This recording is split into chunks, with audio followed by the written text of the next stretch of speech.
Hello everyone, welcome to Hindi voice. Munshi Premchand ji के बारे में एक रोचक तथ्य। प्रेमचंद जी की मां का देहांत तब हो गया था जब वे केवल 8 साल के थे। इसके बाद उनका बचपन कई मुश्किलों में बीता। मुंशी प्रेमचंद जी की कहानी। मेरे भाई साहब मुझसे 5 साल बड़े थे, लेकिन केवल 3 दर्जे आगे। उन्होंने भी उसी उम्र में पढ़ना शुरू किया था जब मैंने शुरू किया था, लेकिन तालीम जैसे महत्व के मामले में वह जल्दबाजी से काम लेना पसंद न करते थे। इस भावना की बुनियाद खूब मजबूत डालना चाहते थे, जिस पर आलीशान महल बन सके। 1 साल का काम 2 साल में करते थे, कभी कभी 3 साल भी लग जाते थे। बुनियाद ही पुख्ता न हो तो मकान कैसे पायेदार बने। मैं छोटा था, वो बड़े थे। मेरी उम्र 9 साल की थी, वो 14 साल के थे। उन्हें मेरी तंबी और निगरानी का पूरा जन्मसिद्ध अधिकार था, और मेरी शालीनता इसी में थी कि उनके हुक्म को कानून समझो। वह स्वभाव से बड़े अध्ययनशील थे, हर दम किताब खोले बैठे रहते, और शायद दिमाग को आराम देने के लिए कभी कॉपी पर, कभी किताब के हाशियों पर चिड़ियों, कुत्तों, बिल्लियों की तस्वीरें बनाया करते थे। कभी कभी एक ही नाम या शब्द या वाक्य 10-20 बार लिख डालते। कभी एक शेर को बार बार सुंदर अक्षर में नकल करते। कभी ऐसी शब्द रचना करते जिसमें न कोई अर्थ होता, न कोई सामंजस्य। मसलन एक बार उनकी कॉपी पर मैंने ये इबारत देखी, स्पेशल अमीना भाइयों भाइयों, दरअसल भाई भाई, राधे श्याम, श्रीयुत राधे श्याम। 1 घंटे तक। इसके बाद एक आदमी का चेहरा बना हुआ था। मैंने चेष्टा की कि इस पहेली का कोई अर्थ निकालूं, लेकिन असफल रहा और उनसे पूछने का साहस न हुआ। वह 9वीं जमात में थे, मैं 5वीं में। उनकी रचनाओं को समझना मेरे लिए छोटा मुंह बड़ी बात थी। मेरा जी पढ़ने में बिल्कुल न लगता था। 1 घंटा भी किताब लेकर बैठना पहाड़ था। मौका पाते ही हॉस्टल से निकलकर मैदान में आ जाता, और कभी कंकरियाँ उछालता, कभी कागज़ की तितलियाँ उड़ाता, और कहीं कोई साथी मिल गया तो पूछना ही क्या।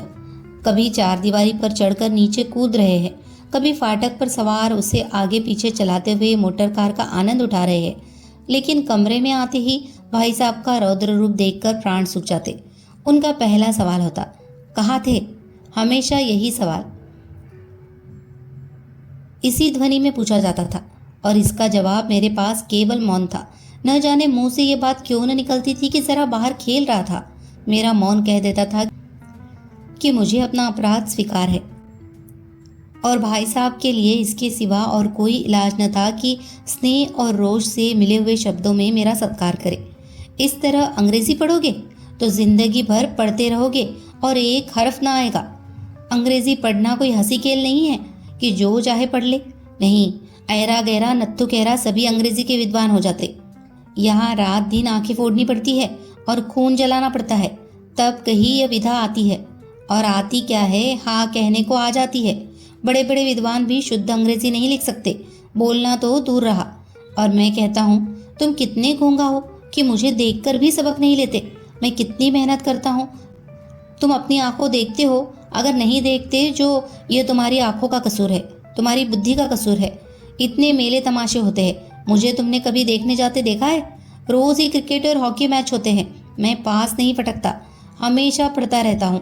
उस पर भी एक एक दर्जे में 2-2, 3-3 साल पढ़ा रहता हूँ।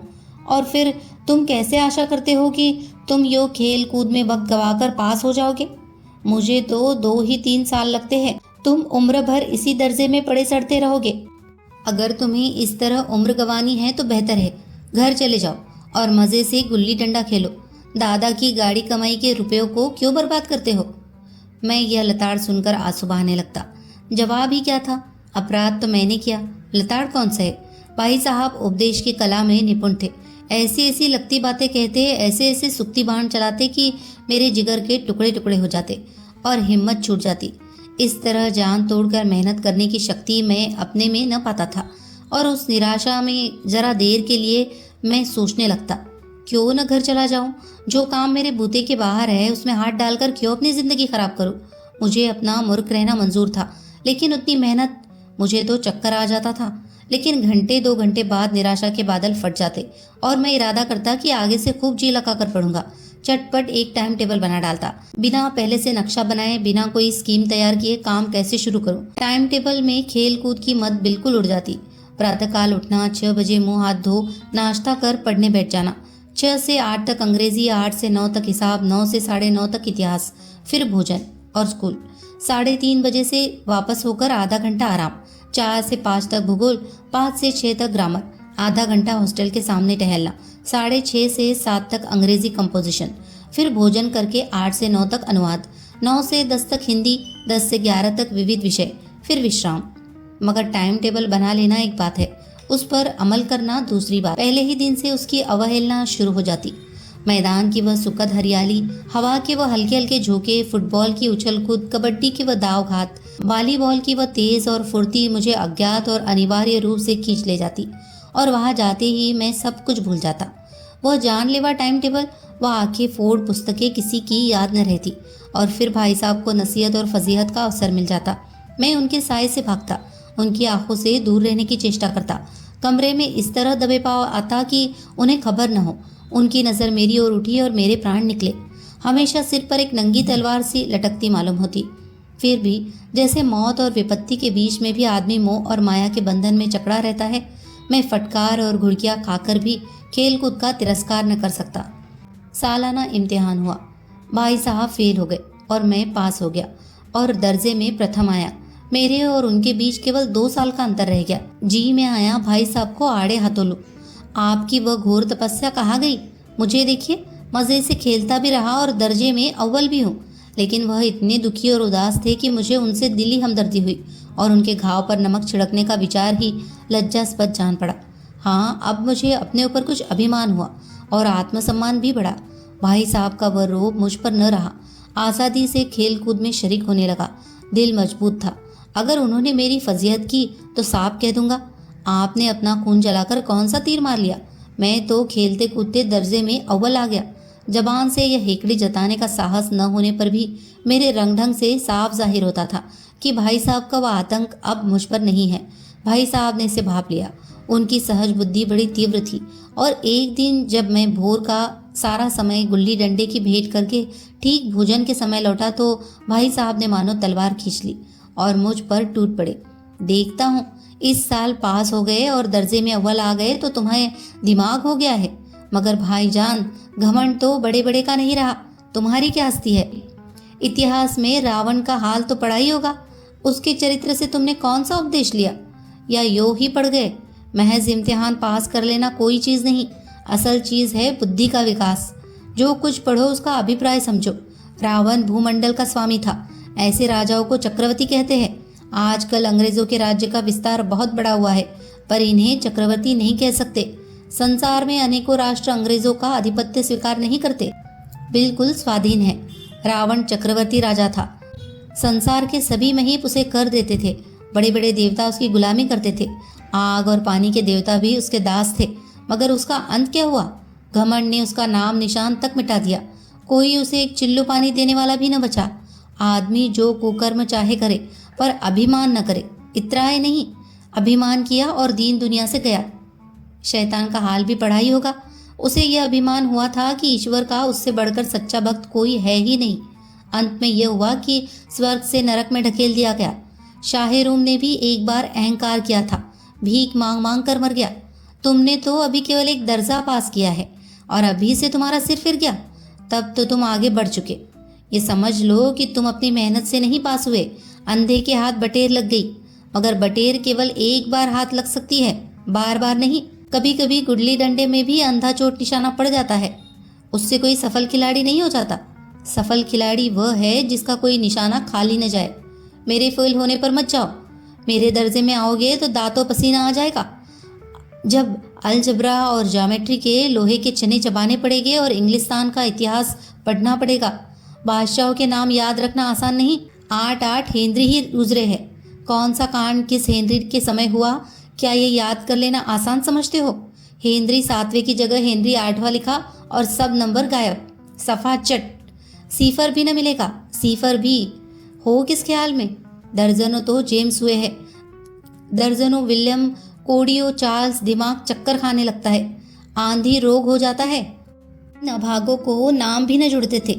एक ही नाम के पीछे दोयम, सोयम, चारुम, पंजुम लगाते चले गए। मुझसे पूछते तो 10 लाख नाम बता देता। और ज्योमेट्री तो बस खुदा की पना। ब ज की जगह ज ब लिख दिया और सारे नंबर कट गए। कोई इन निर्दयी मुमतहिनों से नहीं पूछता कि आखिर ब ज और ज ब में क्या फ़र्क है, और व्यर्थ की बात के लिए क्यों छात्रों का खून करते हो। दाल भात रोटी खाई या भात दाल रोटी खाई, इसमें क्या रखा है। मगर इन परीक्षकों को क्या परवाह, वह तो वही देखते हैं जो पुस्तक में लिखा है। चाहते हैं कि लड़के अक्षर अक्षर रट डाले, और इसी रटन का नाम शिक्षा रख छोड़ा है। और आखिर इन बेसिर पैर की बातों के पढ़ने से क्या फायदा। इस रेखा पर वह लम गिरा दो तो आधार लम से दुगना होगा। पूछिए, इससे प्रयोजन दुगुना नहीं चौगुना हो जाए, या आधा ही रहे मेरी बला से। लेकिन परीक्षा में पास होना है तो यह सब खुराफात याद करनी पड़ेगी। कह दिया, समय की पाबंदी पर एक निबंध लिखो जो 4 पन्नों से कम न हो। अब आप कॉपी सामने खोले, कलम हाथ में लिए उसके नाम को रोइए। कौन नहीं जानता कि समय की पाबंदी बहुत अच्छी बात, इससे आदमी के जीवन में संयम आ जाता है, दूसरों का उस पर स्नेह होने लगता है और उसके कारोबार में उन्नति होती है। लेकिन इस जरा सी बात पर 4 पन्ने कैसे लिखे। जो बात एक वाक्य में कही जा सके उसे 4 पन्ने में लिखने की ज़रूरत, मैं तो इसे हिमाकत समझता हूँ। यह तो समझ की किफ़ायत नहीं बल्कि उसका दुरुपयोग है कि व्यर्थ में किसी बात को ठूस दिया। हम चाहते हैं आदमी को जो कुछ कहना हो चटपट कह दे और अपनी राह ले, मगर नहीं, आपको 4 पन्ने रगने पड़ेंगे, चाहे जैसे लिखिए, और पन्ने भी पूरे फुलस्केप आकार के। ये छात्रों पर अत्याचार नहीं तो और क्या है। अनर्थ तो यह है कि कहा जाता है संक्षेप में लिखो। समय की पाबंदी पर संक्षेप में एक निबंध लिखो जो 4 पन्नों से कम न हो। ठीक, संक्षेप में 4 पन्ने हुए नहीं, शायद 100-200 पन्ने लिखवाते। तेज भी दौड़िए और धीरे धीरे भी। है उल्टी बात या नहीं। बालक भी इतनी सी बात समझ सकता है, लेकिन इन अध्यापकों को इतनी तमीज़ भी नहीं। उस पर दावा है कि हम अध्यापक हैं। मेरे दर्जे में आओगे लाला तो ये सारे पापड़ बेलने पड़ेंगे और तब आटे दाल का भाव मालूम होगा। इस दर्जे में अव्वल आ गए हो तो ज़मीन पर पाँव नहीं रखते। इसलिए मेरा कहना मानिए, लाख फेल हो गया हूँ लेकिन तुमसे बड़ा हूँ। संसार का मुझे तुमसे ज़्यादा अनुभव है। जो कुछ कहता हूँ उसे गिरह बांधिए, नहीं तो पछताइएगा। स्कूल का समय निकट था। नहीं ईश्वर जाने ये उपदेशमाला कब समाप्त होती। भोजन आज मुझे निस्वाद सा लग रहा था। जब पास होने पर यह तिरस्कार हो रहा है तो फेल हो जाने पर तो शायद प्राण ही ले लिए जाए। भाई साहब ने अपने दर्जे की पढ़ाई का जो भयंकर चित्र खींचा था उसने मुझे भयभीत कर दिया। कैसे स्कूल छोड़कर घर नहीं भागा, यही ताज्जुब है। लेकिन इतने तिरस्कार पर भी पुस्तकों में मेरी रुचि जो की त्यों बनी रही। खेल कूद का कोई अवसर हाथ से न जाने देता। पढ़ता भी था मगर बहुत कम, बस इतना कि रोज़ का टास्क पूरा हो जाए और दर्जे में जलील न होना पड़े। अपने ऊपर जो विश्वास पैदा हुआ था वह फिर लुप्त हो गया और फिर चोरों का सा जीवन कटने लगा। फिर सालाना इम्तिहान हुआ और कुछ ऐसा संयोग हुआ कि मैं फिर पास हुआ और भाई साहब फिर फेल हो गए। मैंने बहुत मेहनत न की पर न जाने कैसे दर्जे में अव्वल आ गया। मुझे खुद अचरज हुआ। भाई साहब ने प्राणांतक परिश्रम किया था। कोर्स का एक एक शब्द चाट गए थे। 10 बजे रात तक इधर, 4 बजे भोर से उभर, 6 से 9:30 तक स्कूल जाने के पहले। मुद्रा कांतिहीन हो गई थी मगर बेचारे फेल हो गए। मुझे उन पर दया आती थी। नतीजा सुनाया गया तो वो रो पड़े और मैं भी रोने लगा। अपने पास होने वाली खुशी आधी हो गई। मैं भी फेल हो गया होता तो भाई साहब को इतना दुख न होता, लेकिन विधि की बात कौन टाले। मेरे और भाई साहब के बीच में अब केवल एक दर्जे का अंतर और रह गया था। मेरे मन में एक कुटिल भावना उदय हुई कि कहीं भाई साहब 1 साल और फेल हो जाए तो मैं उनके बराबर हो जाऊं। फिर वह किस आधार पर मेरी फजीहत कर सकेंगे। लेकिन मैंने इस कमीने विचार को दिल से बलपूर्वक निकाल डाला। आखिर वह मुझे मेरे हित के विचार से ही तो डांटते हैं। मुझे उस वक्त अप्रिय लगता है अवश्य, मगर यह शायद उनके उपदेशों का ही असर हो कि मैं दनादन पास होता जाता हूँ और इतने अच्छे नंबरों से। अब भाई साहब बहुत कुछ नर्म पड़ गए थे। कई बार मुझे डांटने का अवसर पाकर भी उन्होंने धीरज से काम लिया। शायद अब वह खुद समझने लगे थे कि मुझे डांटने का अधिकार उन्हें नहीं रहा तो बहुत कम। मेरी स्वच्छंदता भी बढ़ी। मैं उनकी सहिष्णुता का अनुचित लाभ उठाने लगा। मुझे कुछ ऐसी धारणा हुई कि मैं तो पास ही हो जाऊंगा, पढ़ूँ या ना पढ़ूँ, मेरी तकदीर बलवान है। इसीलिए भाई साहब के डर से जो थोड़ा बहुत पढ़ लिया करता था वह भी बंद हुआ। मुझे कन कौवे उड़ाने का नया शौक पैदा हो गया था और अब सारा समय पतंगबाजी की ही भेंट होता था। फिर भी मैं भाई साहब का अदब करता था और उनकी नज़र बचाकर कनकौवे उड़ाता था।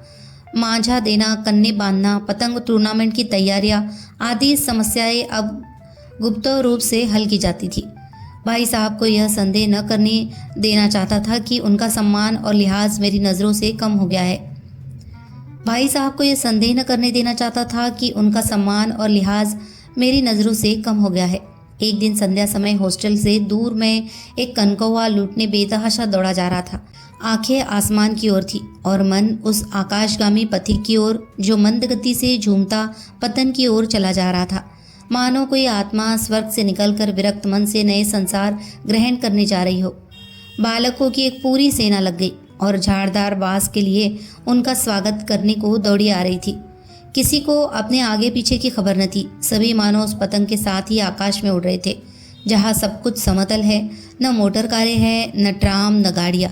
सहसा भाई साहब से मेरी मुठभेड़ हो गई, जो शायद बाजार से लौट रहे थे। उन्होंने वही मेरा हाथ पकड़ लिया और उग्र भाव से बोले, इन बाजारी लौंडों के साथ धेले के कनकौवे के लिए दौड़ते तुम्हें शर्म नहीं आती? तुम्हें इसका भी कुछ लिहाज नहीं कि अब नीची जमात में नहीं हो बल्कि 8वीं जमात में आ गए हो और मुझसे केवल एक दर्जा नीचे हो। आखिर आदमी को कुछ तो अपनी पोजीशन का ख्याल करना चाहिए। एक जमाना था कि लोग 8वां दर्जा पास करके नायब तहसीलदार हो जाते थे। मैं कितने ही मिडलचियों को जानता हूँ जो आज अव्वल दर्जे के डिप्टी मजिस्ट्रेट या सुपरिटेंडेंट है। कितने ही 8वीं जमात वाले हमारे लीडर और समाचार पत्रों के संपादक है। बड़े बड़े विद्वान उनकी मातहती में काम करते हैं और तुम उसी 8वें दर्जे में आकर बाजारी लौंडों के साथ कनकौवे के लिए दौड़ रहे हो। मुझे तुम्हारी इस कामकली पर दुख होता है। तुम ज़हीन हो, इसमें शक नहीं, लेकिन वो ज़हन किस काम का जो हमारे आत्मगौरव की हत्या कर डाले। तुम अपने दिल में समझते होगे मैं भाई साहब से महज एक दर्जा नीचे हूँ और अब उन्हें मुझको कुछ कहने का हक नहीं है। लेकिन ये तुम्हारी गलती है। मैं तुमसे 5 साल बड़ा हूँ और चाहे आज तुम मेरी ही जमात में आ जाओ और परीक्षकों का यही हाल है तो निसंदेह अगले साल तुम मेरे समकक्ष हो जाओगे और शायद 1 साल बाद तुम मुझसे आगे निकल जाओ। लेकिन मुझ में और तुम में जो 5 साल का अंतर है उसे तुम क्या खुदा भी न मिटा सकता। मैं तुमसे 5 साल बड़ा हूँ और हमेशा रहूँगा। मुझे दुनिया का और ज़िंदगी का जो तजर्बा है तुम उसकी बराबरी नहीं कर सकते, चाहे तुम MA, DPhil और D.Lit ही क्यों न हो जाओ। समझ किताबें पढ़ने से नहीं आती है। हमारी अम्मा ने कोई दर्जा पास नहीं किया और दादा भी शायद 5वीं 6ठी जमात के आगे नहीं गए, लेकिन हम दोनों चाहे सारी दुनिया की विद्या पढ़ ले, अम्मा और दादा को हमें समझाने और सुधारने का अधिकार हमेशा रहेगा। केवल इसलिए नहीं कि वे हमारे जन्मदाता है, बल्कि इसलिए कि उन्हें दुनिया का हमसे ज़्यादा तजर्बा है और रहेगा।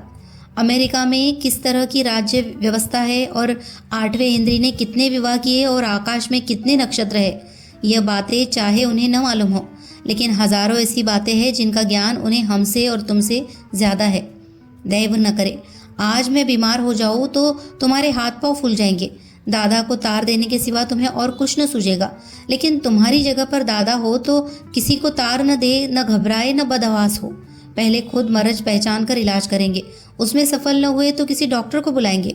बीमारी तो खैर बड़ी चीज़ है, हम तुम तो इतना भी नहीं जानते कि महीने भर का खर्च महीने भर कैसे चले। जो कुछ दादा भेजते हैं उसे हम 20-22 तक खर्च कर डालते हैं और पैसे पैसे को मोहताज हो जाते हैं। नाश्ता बंद हो जाता है, धोबी और नाई से मुँह चुराने लगते हैं। लेकिन जितना आज हम और तुम खर्च कर रहे हैं उसके आधे में दादा ने अपनी उम्र का बड़ा भाग इज्जत और नेकनामी के साथ निभाया है और एक कुटुंब का पालन किया है जिसमें सब मिलाकर 9 आदमी थे। अपने हेडमास्टर साहब ही को देखो, MA है कि नहीं, और यहाँ के MA नहीं, ऑक्सफोर्ड के 1000 रुपये पाते हैं, लेकिन उनके घर का इंतज़ाम कौन करता है? उनकी बूढ़ी माँ। हेडमास्टर साहब की डिग्री यहाँ आकर बेकार हो गई। पहले खुद घर का इंतज़ाम करते थे, खर्च पूरा न पड़ता था, कर्जदार रहते थे। जब से उनकी माताजी ने प्रबंध अपने हाथ में ले लिया है जैसे घर में लक्ष्मी आ गई है, तो भाईजान यह गुरूर दिल से निकाल डालो कि तुम मेरे समीप आ गए हो और अब स्वतंत्र हो। मेरे देखते तुम बेराह नहीं चल पाओगे। अगर तुम यूँ न मानोगे तो मैं थप्पड़ दिखाकर इसका प्रयोग भी कर सकता हूँ। मैं जानता हूँ तुम्हें मेरी बातें जहर लग रही है। मैं उनकी इस नई युक्ति से नतमस्तक हो गया।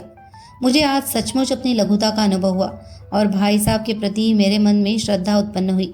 मैंने सजल आंखों से कहा, हरगिज़ नहीं, आप जो कुछ फरमा रहे हैं वो बिल्कुल सच है और आपको कहने का अधिकार है। भाई साहब ने मुझे गले लगा लिया और बोले, मैं कनकोए उड़ाने को मना नहीं करता, मेरा जी भी ललचाता है, लेकिन क्या करूँ? खुद बेराह चलूँ तो तुम्हारी रक्षा कैसे करूँ? यह कर्तव्य भी तो मेरे सिर पर है। संयोग से उसी वक्त एक कटा हुआ कनकौआ हमारे ऊपर से गुजरा। उसकी डोर लटक रही थी। लड़कों का एक गोल पीछे पीछे दौड़ा चला आता था। भाई साहब लंबे हैं ही, उछल कर उसकी डोर पकड़ ली और बेतहाशा हॉस्टल की तरफ दौड़े। मैं पीछे पीछे दौड़ रहा था। कहानी अगर आपको पसंद आई हो तो प्लीज़ इसे लाइक करें, शेयर करें और कमेंट करें। और मुंशी प्रेमचंद जी की सभी कहानियों को सुनने के लिए हमारे चैनल को सब्सक्राइब भी कर लीजिए। धन्यवाद।